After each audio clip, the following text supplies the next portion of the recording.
Nasakmit sa mga sakop sa Cebu City Police Office o CCPO o Bureau Internal Revenue Regional Revenue Office sa 13 sa Central Visayas ang kinahon nga mga smuggled nga mga sigarilyo sulod sa duha ka mga managlahing tindahan sa may barangay Nayuan o Ermita ning Dakbayan sa Sugbo niadtong adlang Huwebes, Pebrero 19 ning tuiga. Libuan ka mga counterfeit o smuggled nga mga sigarilyo ang nahipo sa joint operation sa mga operatiba sa BIR o CCPO. Ingon man sa usa ka tindahan sa Sitio Lumboy, Barangay Nayuan ning Dakbayan sa Sugbo. Di nasuta nini kining nga iliset tungod sa mga kawalay tax stamps sa packaging sa mga produkto nga dakong kalapasan sa lagda sa buhis sa nasod.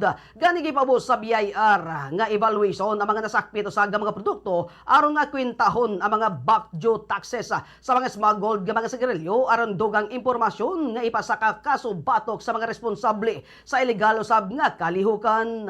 This is a joint operation between the Cebu City Police Office and BIR number 13 Central Visayas Region. So joint operation siya, focusing on illicit cigarettes. It started sa mga covert operations na ginawa ng PNP and BIR. Yung mga nahuli natin dito sa Inayawan is walang mga stamp. So automatic, pag walang stamp ang sigarilyo, peke na yun. We will evaluate yung estimated tax due ng mga nakumpiska natin and we will try to file the appropriate charges against the persons responsible for this.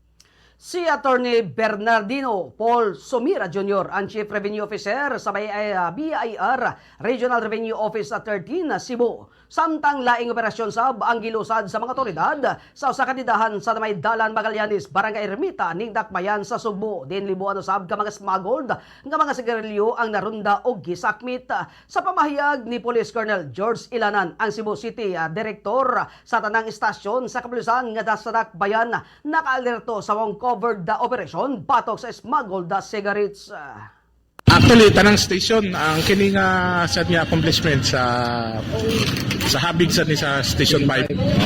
Ubay-ubay ni mas daghan pa ni ganina ang pinaka daghan na tong Inayawan, orag na mas daghan pa ni kaysa Inayawan. Maurag ya po say smuggled. Actually, ngon sila smuggled daw according to BIR, smuggled.